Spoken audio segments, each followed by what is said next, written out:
Hey everybody, I'm not really going to be on here very long. I just wanted to come by for a minute I was listening to Lead Farmer 73 talking about how we need to be supporting each other and building our community. And I just wanted to remind you all to do the same thing to, continue to try to check in and watch those videos of those different um,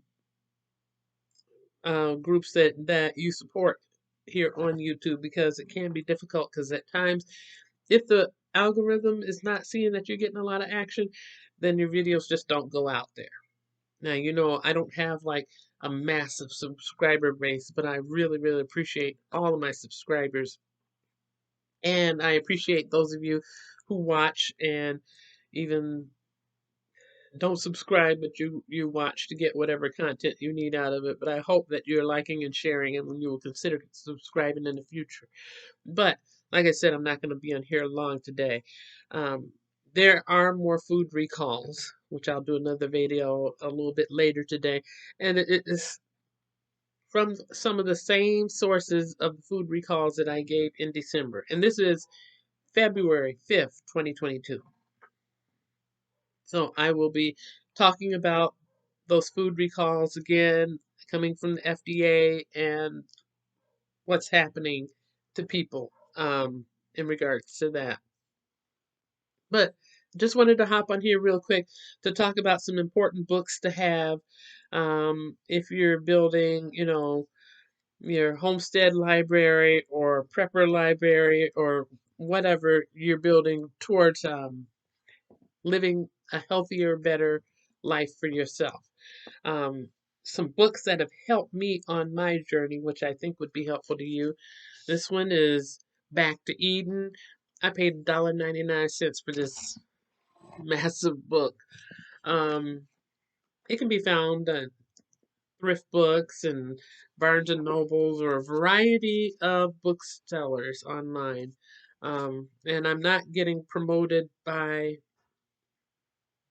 anyone of these authors or companies that have written any of these books. I'm just saying these are some tools that have been helpful to me, and I'm hoping that they'll be helpful to you. I got mine from a thrift store, $1.99. Regular price, I believe, is it's probably about $20 now. It was $12.95 in its original when it was originally out. Um, huge book. Talks all about healthy eating and how what you put in your body does make a difference for your life and your health. Back to Eden. Um, Another one, The Weed Eater's Cookbook. Oh, and I probably should say Back to Eden is written by Jethro Kloss. It's a Kloss, Kloss family book.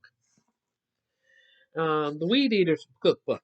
It's a thin, quick read. You may find it at your local dollar store or some other place like that. It is a very thin, quick read, but it does talk about a variety of herbs and flowers and wildflowers that you're able to eat that are of significant nutritional value and good and healthful for the body.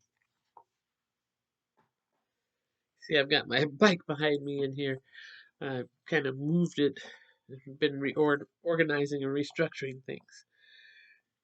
Backyard Foraging. This is written by Elizabeth Zachos, Zachos. Um, this book not only has a wealth of knowledge, it's like about close to 250 pages in this book. Um, Things that you can find in your yard and community that maybe you didn't know that was good for you to eat. Familiar plants, some that you may not have known that are edible plants. Sorry about the dog who's next door. Is having a time today. But there's also really nice pictures of things. I like it when there are pictures of things. Um, and explanations and pictures on how to prepare different things. This is a very worthwhile thing to get. This book is excellent.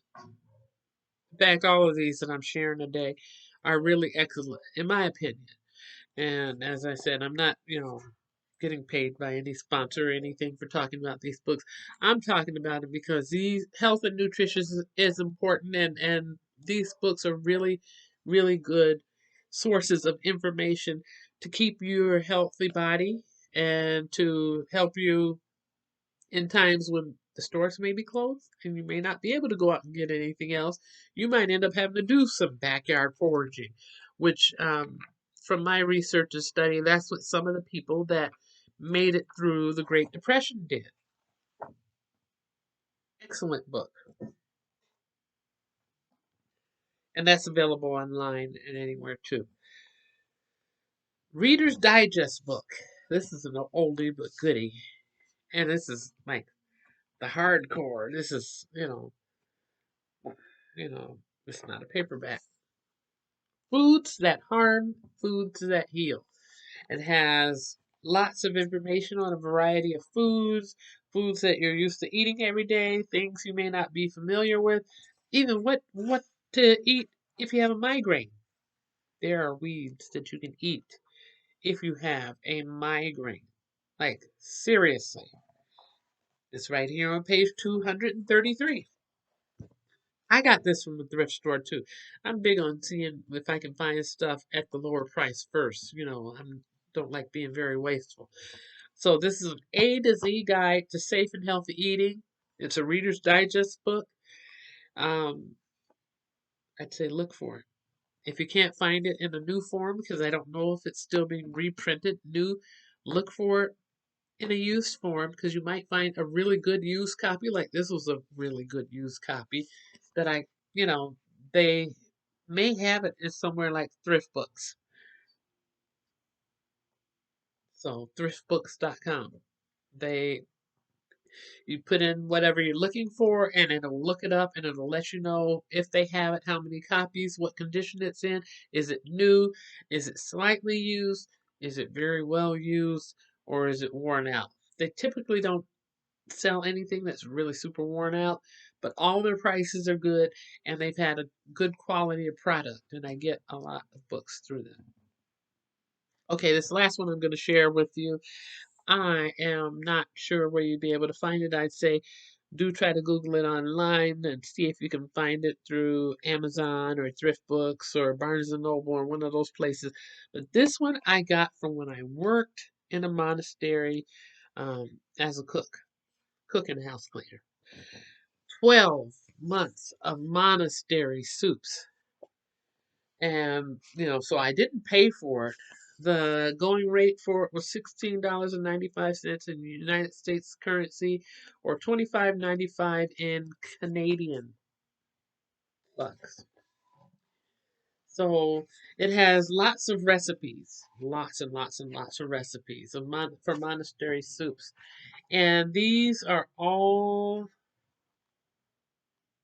vegetables, vegetables and fruit. There is no meat in any of these recipes. What? No meat? But yeah, you could survive without meat. But one of the things that I really like about this, because when I worked in the monastery cooking, there was fresh food every day. And I mean, like, when I say fresh, I mean someone was either knocking on the door or ringing the bell and leaving a basket of this or a basket of that. And, I'd have to clean and cook the fish, or, one day it might be, a bushel of apples, and might be squash, and it could be just about anything. And I thought, oh boy, what am I going to do? And if the sisters would say, um, how about such and such? And I had to think, do I know what that is? Have I ever prepared something like that before? Well, I think I'm going to look. And I looked around the kitchen to see if they had any cookbooks. And this was one of the cookbooks that they had. And when they closed that particular monastery that I was at, so that all the sisters moved to the big house, or um, the larger monastery in Rochester, they gave me this book. which I'm very happy to have because it's full of information. Um, and they gave me a copy of an article from where they were in the newspaper, which is nice because then that helps me, to have that nice commemorative memory of those awesome women that I was around every day. Um, and one of the women that was there that I was cooking for um, lived to be 102 years old and was on her own that entire time. As far as like being independent, have chores and all that. I think she stopped doing her chores at like 98 or whatever. But she was still driving a car, doing everything that she needed to do herself. Very independent. And she would just say, "Today, let's have such and such. Oh, it's my 102nd birthday. Can you make this and this and this and this and this?" And then I'd go through and I would prepare all those things. And anything that was soup related, I would look in this book because the recipes are outstanding and it gives the perfect blend of everything without being overly salty or sugary or raising the blood pressure. So, this is an excellent book. It even has some gazpacho recipes and different, cold soup recipes as well in there. So, I just wanted to share that for now. Now, I'll be back on later to talk about um, more food recalls and more things that are going on around us in the community. And I've got some work to do with some dried beans today. But if you need some good books for your library, these are some good books that are not only good as far as what you'll be able to eat, but it'll be good for you in health.